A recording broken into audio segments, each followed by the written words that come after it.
Hello there, it's the 21st of May 2021. It's day 52 of my crowdfunding campaign where I'm trying to raise the incredible amount of £250,000 to make our sci-fi movie of Infinite Worlds. And you know, it's going really well. I set up to do it for 90 days. Day 52, we've got just over a month left. It's been absolutely fantastic. Thank you to everyone that's backed the film so far and supported me. And one of the ways I've been trying to fund this is by selling merchandising, and this is our prize really. It's the of Infinite Worlds souvenir mug, and it says I backed the new movie of Infinite Worlds by buying this mug, and nearly 200 people have bought one so far, so that's absolutely fantastic. My cunning plan initially was if we could sell 20,000 of these, that would give us the 250 grand that we need to make the movie. So we've got a long way to go yet, but you know, because I've been running this campaign, lots of people have chipped in, become associate producers, a couple of executive producers, you know, and the money is coming in, so thank you so much. And also people have actually invested as well, so really thank you so much. Please, if you want to be involved, buy a mug to start with, or if you want to invest some money, it's high risk, it's a movie, it's a British movie, but give me a shout and I'll see if we can work something out. But in the meantime, well, today I wanted to talk to you a little bit about my first feature film. And the reason I want to talk about this is, you know, I buried it in my archive. You know, it was a very difficult film to make, and psychologically it was tough, man. It was tough, and it was back in the day when it was a lot harder to make films. Nowadays you can go with your phone or your stills camera and you can make a movie, and you can finish it if you've got the kind of the tenacity to push it through.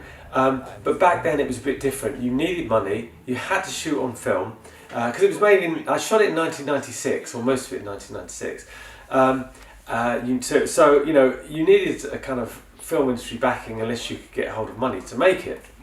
But what I did was I made a 3-minute pilot. I took it round the film industry. Well, in fact, I remember writing 300 letters. Can I come and show you my pilot and my script? And loads of people went out to every distributor and film company I had, you know, I could get hold of at the time. And most people didn't get back. A few got back and said no.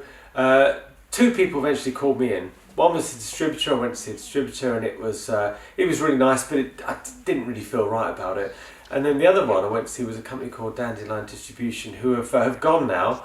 But the MD of the company was Noel Cronin, and Noel now runs Talking Pictures TV, which is a hugely successful channel on TV.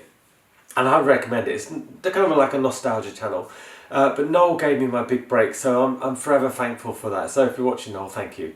The thing about the film was, Noel got me to do it, but I brought some people in at the time, and it wasn't.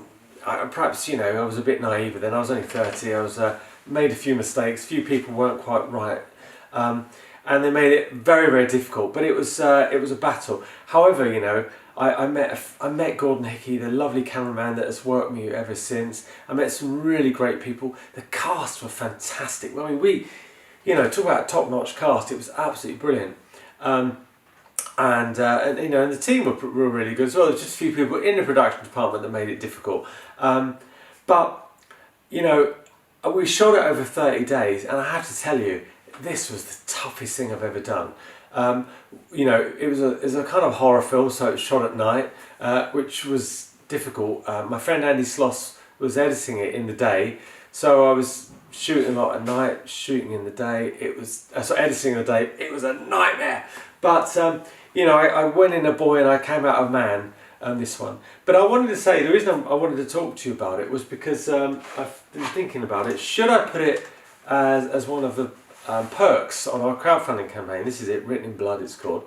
The thing is about it looks very different to the modern films. It was shot on Super 16, but at the time, because it was been delivered as a TV movie, we had no reason to telecine it, which is when you transform it from film onto video, in widescreen, because widescreen wasn't really full. Nobody wanted widescreen, believe it or not. So we only ever got it in 4:3. So when you look at the DVD, it's a kind of square image, which is a bit strange on all the widescreen TV. So that is a bit of a regret now. I don't have the negative as well, so I can't exactly go back and do anything with it, which is a shame.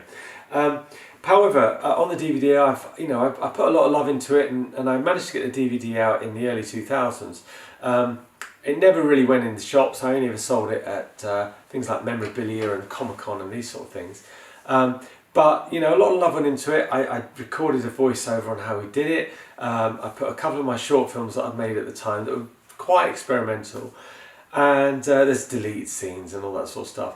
But it really was a baptism of fire, and I learnt so much about myself. I learnt a lot about life, and I learnt about how you need to be really persistent. You need to push and push and push, and that's what I had to do on this film. So when I look back on it, all I tend to see is some of the horrible memories of those late nights, of those being completely exhausted. And I went grey. I went grey very quickly after it. I kind of started off, my wife called it the trauma patch, because I had like a white blob of grey hair that appeared on the back of my head, and then it kind of grew from there. But anyway, if you want to see my pain and suffering, I am actually quite proud of it. It is, the script is flawed. There's moments in it when I think, oh, I wish I'd done this, I wish I'd done that, but you didn't. And I've got some great relationships. People like Ben Shockley, we're great friends still. Even back from then. So it's been fantastic. So anyway, guys, that's it for today. It'll be on later today if you want to buy a copy. I'm going to sell it for 12 quid. Sorry, a tenner for the DVD and £2 for postage, and I'll sign it, of course. And but don't but it's a good little film, but it is of its time. So expect something from the 90s when you watch it. All right, guys, have a lovely day. I'm sorry I didn't do a blog yesterday. I just had a lot going on and running around and stuff, so I never really got a chance to just get in front of the camera. But have a lovely weekend, and I'll see you Monday. And thank you to everybody that has chipped in and supported. We're going to do this, and I'm so excited about the new film. So thank you. And as soon as we get to the end of next month, I'm going to crack on and just get on with it with whatever money we've raised. So thank you so much. All right, guys, have a lovely one, and I'll see you Monday.